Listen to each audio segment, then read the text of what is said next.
الحمد لله رب العالمين والصلاة والسلام على سيد الأنبياء والمرسلين وعلى آله وأصحابه أجمعين رب اشرح لي صدري ويسر لي أمري واحلل عقدة من لساني يفقه قولي محترم बुजुर्ग दोस्तों समस्त प्रशंसा সেই মহান আল্লাহ রব্বুল ইজ্জতের জন্য তারপরে পরে বিশ্ব হাবিব রহমাতুল আলামিনের উপর শত সহস্র দরুদ ও সালাম শান্তির ধারা বর্ষিত হোক আল্লাহুম্মা আমিন।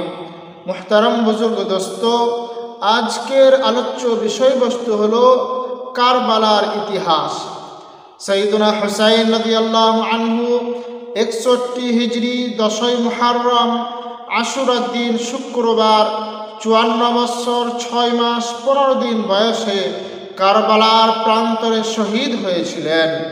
কারবালার ইতিহাস সংক্ষিপ্তভাবে এই রকম যে হযরত আমিরে মুআবিয়া রাদিয়াল্লাহু আনহু খিলাফতের অন্তিম লগ্নে অনুভব করলেন যে খিলাফতের মসনদে কাউকে বসিয়ে যাওয়া উচিত, যেন খিলাফতকে কেন্দ্র করে মুসলমানদের মধ্যে গৃহদ্বন্দ্ব না বাঁধে।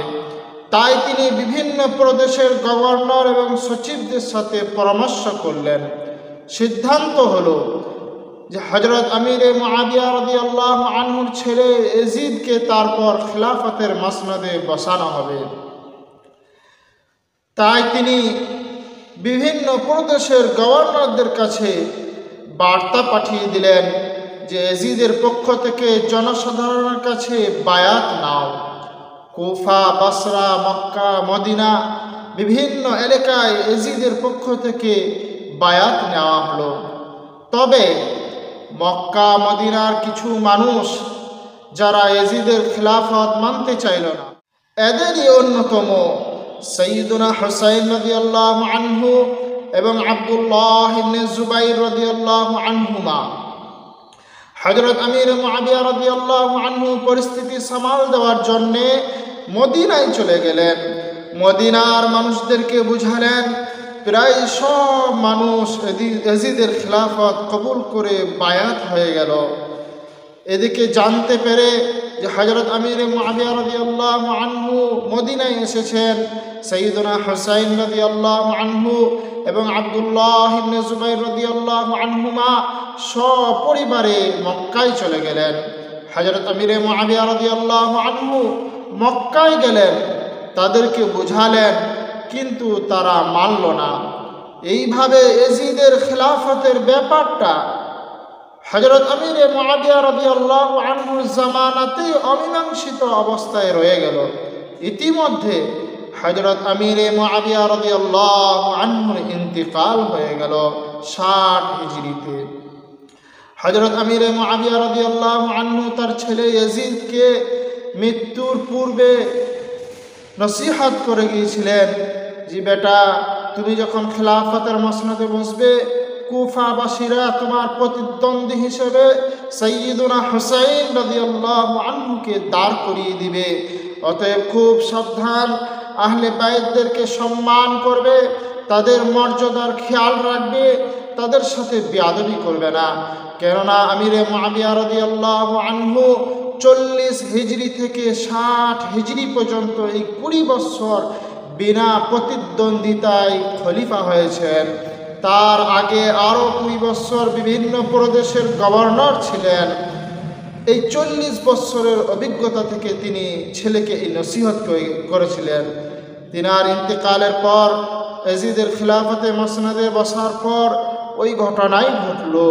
কুফাবাসীরা সাইয়্যিদুনা হুসাইন রাদিয়াল্লাহু আনহুর কাছে 2টি থলি ভর্তি 150-200 চিঠি 20-25 জন দূত মক্কায় পাঠিয়ে দিলেন যে আপনি আমাদের কুফাতে আসুন, আমরা আপনার হাতে বায়াত হতে চাই, আমরা ইয়াজিদের খিলাফত মানছি না, মানব না। সাইয়্যিদুনা হুসাইন রাদিয়াল্লাহু আনহু কুফার পরিস্থিতি যাচাই করার জন্য আর নিজের চাচাতো ভাই মুসলিম ইবনে আকিলকে কুফায় পাঠিয়ে দিলেন। মুসলিম ইবনে আকিল কুফায় পৌঁছানো মাত্রই 12,000 সংখ্যায় মানুষ বায়াত হয়ে গেল। মুসলিম ইবনে আকিল খবর পাঠালেন যে 12,000 সংখ্যায় মানুষ আমার হাতে বায়াত হয়ে গিয়েছে, আপনি কুফাতে আসুন। সাইয়্যিদুনা হুসাইন রাদিয়াল্লাহু আনহু যখন সপরিবারে 150 ভক্ত নিয়ে যখন রওনা হবেন, বিশিষ্ট সাহাবী এবং তাবিঈ 15 জন তিনারা কঠিনভাবে নিষেধ করলেন যে আপনি কাদের উপর ভরসা করছেন, কাদেরকে বিশ্বাস করছেন?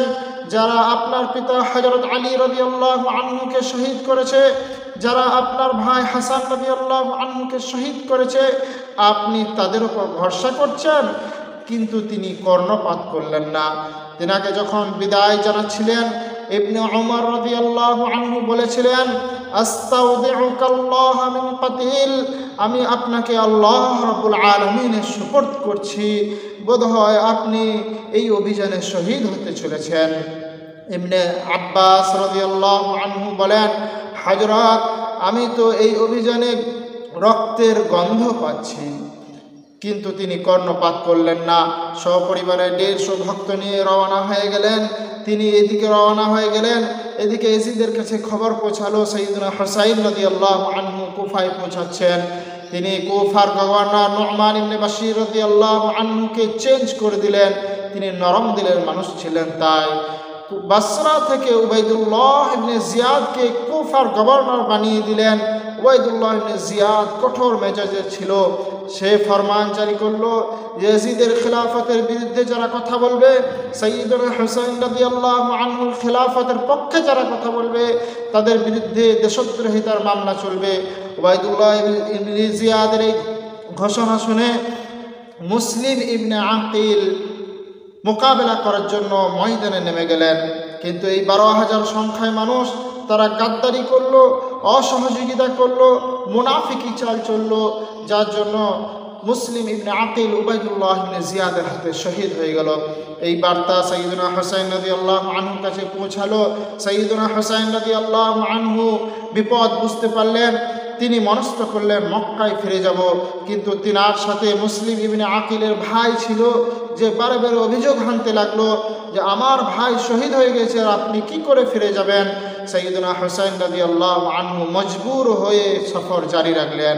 কুফার নিকটে সে যখন পৌঁছালেন, উবাইদুল্লাহ ইবনে জিয়াদের পক্ষ থেকে 4000 ফৌজ সামনে এসে দাঁড়ালো। সাইয়্যিদুনা হুসাইন রাদিয়াল্লাহু আনহু পথ বদলে নিয়ে কারবালার প্রান্তরে পৌঁছে গেলেন এবং তাবু গেড়ে দিলেন। উবাইদুল্লাহ ইবনে জিয়াদের পক্ষ থেকে বলা হলো, এক্ষুনি এই মুহূর্তে আপনি ইয়াজিদের পক্ষ থেকে আমার হাতে বায়াত হয়ে যান। সাইয়্যিদুনা হুসাইন রাদিয়াল্লাহু আনহু বললেন, আমার জন্য 3টি পথ সুগম করা হোক। 1 নম্বর, আমাকে মক্কায় যেতে দেওয়া হোক। 2 নম্বর, আমাকে এমন কোনো বর্দার এলাকাতে যেতে দেওয়া হোক যেখানে আল্লাহর জিহাদ করে আল্লাহ রাব্বুল আলামিনের সন্তুষ্টি অর্জন করতে পারি। আর 3 নম্বর, আমাকে দামেস্কে যেতে দেওয়া হোক, যেখানে ইয়াজিদের সাথে কথোপকথন করে প্রয়োজন মনে করলে আমি বায়াত হয়ে যাব। কিন্তু উবাইদুল্লাহ ইবনে জিয়াদ মানল না। কঠিন পরিস্থিতি, ফুরাত নদীর পানি বন্ধ করে দিল। উভয় তরফ থেকে পরিস্থিতি অপ্রীতিকর অবস্থায় পৌঁছালো। যুদ্ধ আরম্ভ হলো। আহলে বায়তদেরকে শহীদ করা হলো। আহলে বায়তদের লাশের উপর ঘোড়া দৌড়ি দেওয়া হলো। তাদের তাবুগুলোকে লুণ্ঠন করা হলো। সাইয়্যিদুনা হুসাইন রাদিয়াল্লাহু আনহুর মাথা দামেস্কে পাঠিয়ে দেওয়া হলো ইয়াজিদের কাছে। ইয়াজিদ মক্কার গভর্নরের কাছে পাঠিয়ে দিল। মক্কার গভর্নর জান্নাতুল বাকিতে ফাতিমাতু জোহরা রাদিয়াল্লাহু আনহার কবরের পাশে দাফন করেছিলেন।